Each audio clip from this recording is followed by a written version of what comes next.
determine that. Has President Trump strikes off the table in Iran, and does he believe there's a potential path to end the protest there without military action? Well, I think one thing President Trump is very good at is always keeping all of his options on the table, and airstrikes would be one of the many, many options that are on the table for the commander-in-chief.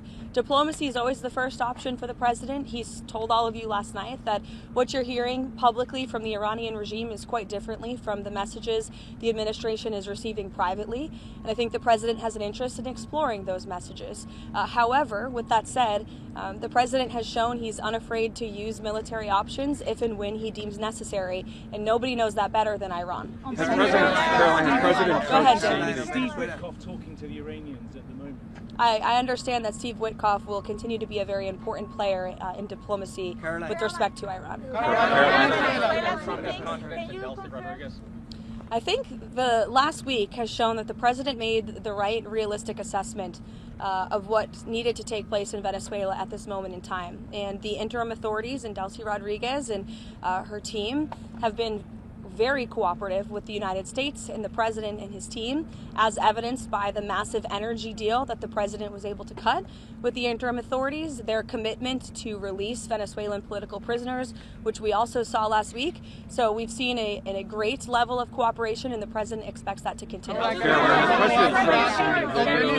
ahead. Sorry. And how soon does he want to see elections in Venezuela? I think right now it's still too soon to say, and I don't want to set a deadline for the president. What's the meeting this morning with Marco Rubio about Venezuela? What can we see this week on Venezuela? More meetings? The president meets with the Secretary of State and National Security Advisor daily, sometimes multiple times a day, and so it was on a range of topics, as it always is. Does President Trump expect on Venezuela? What practical steps would the White House like to see those interim authorities take to stop Iran and Hezbollah from operating in the country, and have those authorities done anything on that yet?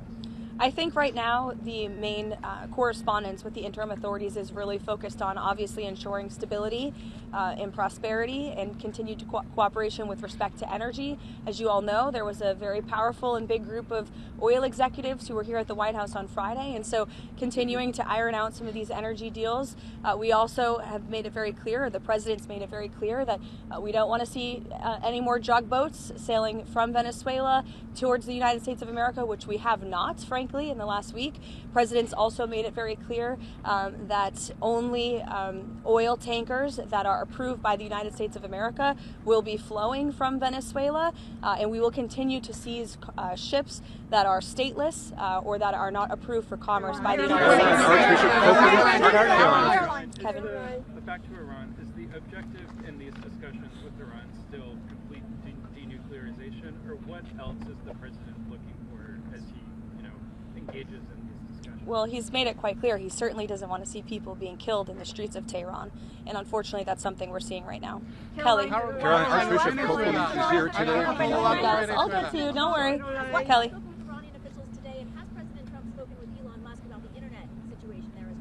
I understand he has spoken to Elon about that. Yes, he talked to all of you about that on the plane last night. What was your first question, Kelly? I haven't spoken with Mr. Witkoff today about that, but we can certainly get you an answer. Archbishop Copeland is here today. President Yes, Trump is meeting with Archbishop It's of Copeland. great interest to you, I'm sure. Absolutely, and they may be speaking as we're speaking. Can you give us a preview of what they'll be talking about, or will there be a readout as well after they're done of what they discuss? I can see if the president will provide you a readout. How's that? Yep, sounds good. And also, President Trump, has he seen the video put out by Jerome Powell on Sunday? And if so, what's his reaction? That video was put out after I was with the president when Air Force One landed last night, I believe. So I was no longer with him when that video came out. I don't know if he's seen it or not. Does the president have a dateline or a timeline on Greenland? No, he has not set a timeline, but it's definitely a priority for him. She's asking about Greenland, and I think the president was very clear last night. He said that he wants to see the United States acquire Greenland because he feels that if we do not, then it will eventually be acquired or even perhaps hostilely taken over by either China or Russia, which is not a good thing for the United States or for Europe or for Greenland as well. Let's not forget, it would not just be in the best interest of the United States, but perhaps it would be in the best interest of Greenland as well to be part of the United States and protected by the United States. I can't even finish my answer. Everybody's screaming. Go ahead, Monica. What did the president mean last night when he said that Iran had called to negotiate and that there may be a meeting that is set up? I mean, what else do you want me to explain by that? Who would be a part of that? There was an official from the Iranian government, I believe it was reported earlier, that reached out to a member of the president's very close team, Special Envoy Witkoff, expressing a far different tone than what you're seeing publicly. Charlie, about the meeting on Thursday with Maria Corina Machado? Has been front and center in response to this ICE video. Is the president satisfied with her efforts there and all of her media interviews? Yes, 100%. President Trump and I actually spoke about this last night and how Secretary Noem is doing a phenomenal job, not just securing the border, which she and the president did together in record time, but also in defense of the brave men and women of ICE who put on a law enforcement uniform every single day to protect our communities and to protect all of you and every American, regardless if they are Democrat or Republican. ICE is doing a very important job to remove illegal alien criminals from our communities. And I think it's very striking that all weekend long, you had agitators and violent American citizens out in the streets of Minneapolis protesting. Protesting what exactly?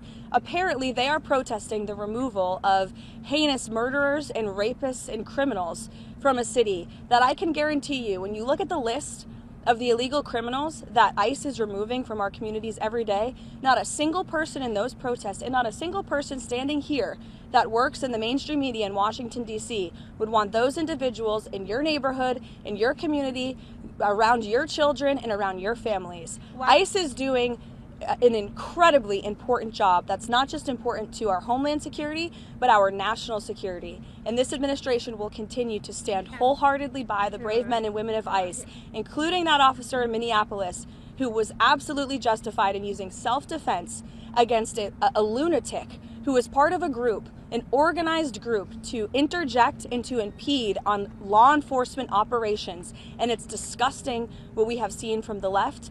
And I think that it just shows you where the modern day Democrat Party stands today in protecting illegal alien pedophiles and rapists and murderers over law-abiding American citizens and our brave men and women who serve in law enforcement. Thank you.